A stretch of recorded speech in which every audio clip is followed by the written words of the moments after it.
Hello, moi c'est Eva, je te souhaite la bienvenue sur ce podcast dédié au marketing. Ça fait très longtemps que j'écoute des podcasts et que je me suis dit, mais tiens, pourquoi je ne lancerais pas le mien? Et du coup, cette idée, elle est venue conjointement à la création de mon entreprise Data Crea. Tout bêtement, ça vous permet de déléguer certaines tâches digitales pour vous concentrer sur votre cœur de business. Donc vous pouvez me déléguer les réseaux sociaux, votre site web, le référencement, tout ce genre de choses. Et comme je suis une personne qui adore parler et transmettre, je vais profiter de ce podcast pour aborder différents sujets autour du marketing. Ça ira de simples concepts, de tendances, d'avis sur des techniques. Et surtout, n'hésitez pas en commentaire à me laisser des idées de sujets que vous aimeriez que j'aborde. Je suis ravie aujourd'hui d'enregistrer ce tout premier épisode qui sera intitulé « Ça vient d'où le marketing ?» Parce que oui, finalement, ça remonte à quand ? Donc pour commencer, j'ai fait mes petites recherches et c'est vrai qu'on n'a pas d'origine précise ou d'anecdote typique. Je suis tombée juste sur une petite histoire qui dit qu'un marchand de vin bordelais, ce qui est amusant car je viens de Bordeaux du coup, j'habite à Bordeaux, il aurait commencé à adapter son offre en fonction des différents pays avec lesquels il commerçait. Et ça, c'était dû à une simple observation. Et du coup, en fait, ce négociant, il aurait fait du marketing sans réellement le savoir. Bon, plus objectivement, on peut situer l'apparition du marketing au début du XXe siècle. À cette époque, les problématiques qui étaient rencontrées par les entreprises, elles étaient surtout liées à l'acheminement des produits. L'objet du marketing, c'était simplement l'écoulement du produit. On ne tenait pas compte des attentes éventuelles des clients. Et donc, je vous apprends rien, on avait une demande qui était largement supérieure à l'offre, surtout après la Seconde Guerre mondiale. Et c'était une époque bénie pour les industriels. On avait des produits qui étaient peu différenciés et qui juste se focalisaient sur les besoins les plus rentables finalement. Voilà, donc si on voulait résumer les préoccupations des entreprises à cette période, ce serait produire et distribuer. C'est pour ça qu'on l'appelle le marketing de la distribution. Ce serait le tout premier marketing. Pour la première fois dans l'histoire, les capacités de production sont équivalentes à la demande. On a des clients qui n'achètent plus spontanément des produits, il faut les inciter à le faire. Donc là, l'entreprise, elle ne s'intéresse pas aux attentes des consommateurs, mais elle va quand même chercher à les influencer à travers la publicité et surtout grâce à des actions commerciales et au développement des forces de vente. En deuxième point, je vais aborder l'origine du mot marketing. Donc le marketing, c'est un terme d'origine américaine, comme vous vous en doutez, à savoir le mot market, c'est-à-dire marché, lieu de rencontre de l'offre et de la demande. Et pour ce qui est de l'inventeur du marketing, on n'a pas un nom sûr et certain, mais ce serait Edward Bernays, qui serait un publicitaire austro-américain qui aurait évoqué ce sujet le premier. Pour ce qui est de la définition du marketing, on en trouve des très longues, mais vous devez retenir qu'en fait, il s'agit d'un ensemble d'actions que vous allez mettre en place pour faire connaître vos produits et services, de prévoir les besoins de vos consommateurs, mais aussi de les stimuler. Et tout ça va vous demander d'adapter votre production et votre commercialisation en fonction. Voilà, donc maintenant on va creuser un petit peu les différents types et stratégies marketing. Et déjà on peut différencier deux marketing, à savoir le B2B et le B2C. Le B2B est un marketing qui s'adresse aux entreprises, business to business, et le B2C s'adresse aux consommateurs, aux particuliers, à savoir le business to consumer. Ensuite, on va pouvoir découper encore une fois le marketing entre deux aspects, qui est le marketing traditionnel des plus anciennes techniques au marketing digital d'aujourd'hui. Pour ce qui est du marketing traditionnel, j'ai recensé 10 techniques que je vais vous partager tout de suite. Première technique, l'outbound marketing. Donc c'est une technique dite push qui vise à aller interrompre directement vos clients.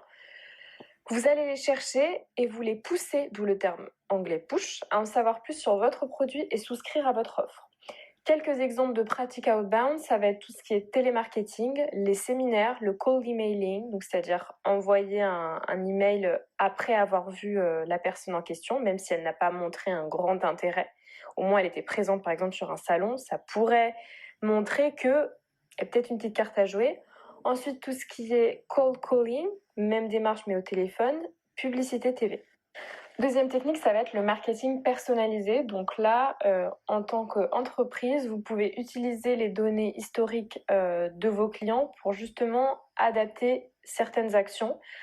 Par exemple, vous allez faire du publi-postage ou vous allez proposer des bons de réduction sur des articles que la personne a commandés. Donc vraiment, on est sur une analyse des commandes, etc. Ensuite, troisième technique, ce qui nous amène au publipostage. On vient d'en parler, là c'était simplement un levier pour faire du personnalisé. Mais le publipostage, comme vous connaissez sûrement, ça consiste à envoyer des annonces publicitaires à une adresse en question. Vous pouvez cibler une zone géographique particulière. Et ça peut être voilà, bon de réduction, catalogue, tout ce genre de choses. Quatrième technique, assez courante notamment avec les réseaux sociaux, les partenariats marketing. Donc un partenariat, c'est tout simplement deux entreprises qui travaillent ensemble. Le but, c'est de créer un message cohérent et c'est vraiment du win-win parce qu'en gros, l'entreprise, elle sponsorise, par exemple, on va prendre un exemple très courant, YouTube, on prend un YouTuber qui parle d'un produit. Eh bien, l'entreprise va sponsoriser la vidéo ou du moins la partie de la vidéo qui concerne le produit. Et en échange, le créateur de contenu va lui exposer tous les bénéfices du produit, etc. Et petite précision, on peut voir que le gain, il peut revêtir un caractère différent dans le sens où là, l'entreprise finalement, elle s'octroie de la visibilité grâce au créateur de contenu et le créateur de contenu, il est rémunéré. Voilà, visibilité vs rémunération. Bon, après, cinquième technique, un petit peu laborieuse que tout le monde connaît et qui a dû en agacer beaucoup, c'est le télémarketing. Donc, c'est une pratique qui consiste à contacter des particuliers par téléphone et ça devient un petit peu caduque parce que c'est vrai que ce sont des numéros qu'on repère automatiquement, soit on y répond du coup pas, soit on décroche et finalement on finit vite par accrocher. Donc, c'est vraiment une technique qu'on utilise de moins en moins, mais malgré tout, elle existe toujours. Sixième technique non négligeable, le marketing du bouche à oreille. Il a existé en tout temps et il continuera d'exister. C'est vraiment une stratégie qui s'appuie sur ce que vos clients disent de vous, les recommandations qu'ils donnent et vous pouvez justement encourager ce cercle vertueux en leur offrant des remises, des offres de parrainage, en les incitant à vous laisser des commentaires positifs, parce qu'on sait que voilà la fameuse phrase un client satisfait, il en parle à 10 autres et ça peut être très très rémunérateur et faire perdurer votre business. Septième technique, le marketing qui est basé sur les RP, donc les relations publiques. Le but, c'est de s'associer avec un tiers pour diffuser des informations et faire parler de votre entreprise. Généralement, ce sont pour des informations importantes, un lancement de produit, un changement dans la structure hiérarchique, un changement de logo, peu importe. Et on va parler par le biais de communiqués de presse, comme on peut voir dans les magazines, sur plein de sujets. Alors, c'est pas forcément une approche qui est directe où vous allez toucher la personne en question automatiquement, mais par contre, ça peut faire mûrir une certaine notoriété, vision de ce qui se dégage de votre communiqué, par exemple. Et ça peut être un petit peu plus efficace dans tout ce qui est B2B, notamment parce que les acheteurs professionnels vont mûrir leurs décisions et pourquoi pas venir faire appel à vous. Ça ne sera pas dans l'immédiat, mais voilà, vous avez compris, ça fait mûrir une réflexion. Huitième technique, donc c'est le marketing de marque. C'est une stratégie qui a simplement pour but de faire connaître votre marque, de vous bâtir une solide réputation. Ça peut recourir de nombreuses facettes comme l'image de marque, le ton que vous adoptez, votre wording, donc les mots-clés que vous utilisez pour décrire votre entreprise. Et ça peut être très impactant, notamment sur les réseaux sociaux, avec les réels, sur votre marque. Vous pouvez montrer un peu les backstage, communiquer autour de votre charte graphique. Les réseaux sociaux sont un bon levier pour mettre en avant l'image de marque. Ensuite, neuvième technique, directement corrélée d'ailleurs à la précédente, c'est le marketing de cause. Alors qu'est-ce que c'est? Ça voit beaucoup le jour ces dernières années par rapport à tout ce qui est environnement, les animaux. Et en fait, c'est tout simplement une stratégie qui permet à votre entreprise de soutenir une certaine cause et de renforcer les valeurs clés de votre marque. Si vous êtes plutôt sur le recyclage, sur la cause animale, les océans, eh bien, c'est un moyen pour vous de vous démarquer. Et on avait l'exemple de Patagonia, la marque américaine de vêtements de plein air, qui justement, elle, consacre 1% de son chiffre d'affaires à la protection et la restauration de l'environnement. Voilà, donc ça peut être un bon modèle à suivre. Et dernière technique, donc la 10e, figurez-vous que je ne la connaissais pas. Et en fait, il s'agit du marketing discret, ou en anglais stealth marketing. Et c'est une technique qui consiste à aller approcher le consommateur pour lui vendre votre bien ou votre service sans qu'il s'en rende compte. En fait, c'est un nom enjolivé juste pour dire que vous parlez à quelqu'un et de manière très naturelle, de discussion, vous cherchez à le connaître et vous lui glissez tout simplement votre produit, ses avantages, mais de manière très fluide. Ça se fait dans les émissions, dans les films, comme par exemple, on s'en aperçoit pas toujours, mais il y a des personnages qui n'utilisent qu'une seule marque de smartphone, par exemple, ou un certain type de voiture. Et bien, ce n'est pas au hasard, on n'y fait pas attention, mais les entreprises, elles font en sorte que ces produits puissent être remarqués ou en tout cas intégrés dans l'inconscient par les internautes ou les consommateurs. On fait bon, on en a terminé avec tout ce qui est marketing traditionnel. Maintenant, on va passer aux 7 grandes stratégies de marketing digital. Allez, on commence avec la première technique. Donc, il s'agit de l'inbound marketing. Ça vise à créer du contenu qualitatif pour attirer des leads, les tracter naturellement, d'où le pull, qui veut dire tirer en anglais. C'est une technique qui se veut non intrusive et comme exemple de contenu, on peut citer le blogging, tout ce qui est social media, les posts, les réels, etc.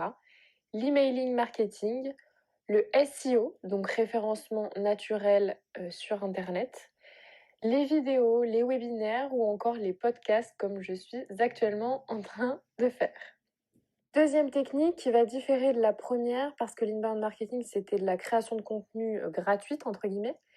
Et là ça va être le SEA, donc qui signifie Search Engine Advertising, c'est un acronyme anglais, qui va consister à faire de la publicité payante sur les moteurs de recherche. Là vous allez chercher à augmenter votre visibilité, générer des conversions via des campagnes Google. C'est souvent ce que vous voyez quand vous allez sur Internet. Par exemple, pour une marque, vous avez son site classique et au-dessus, vous avez une annonce. Et bien ça, c'est ce qui fait que vous arrivez en top 1, 2, 3, qui augmente votre visibilité et qui est donc généré par Google Ads. Troisième technique, le content marketing ou marketing de contenu. Donc cette approche, elle vise à créer du contenu, donc aussi divers soit-il, des livres blancs, des e-books, des webinaires, pour encourager vos prospects à interagir plus facilement avec vous et à les inciter à laisser leurs coordonnées à la fin de vos actions. Le but, ça va être pour vous de les démarcher par la suite. Et donc, par exemple, vous pouvez glisser des formulaires à la fin d'un webinaire ou pour pouvoir télécharger un e-book, il faut une adresse mail. Tout ça va être utile pour vous et vous construire une vraie base de données où envoyer vos futures communications via un lien spécifique.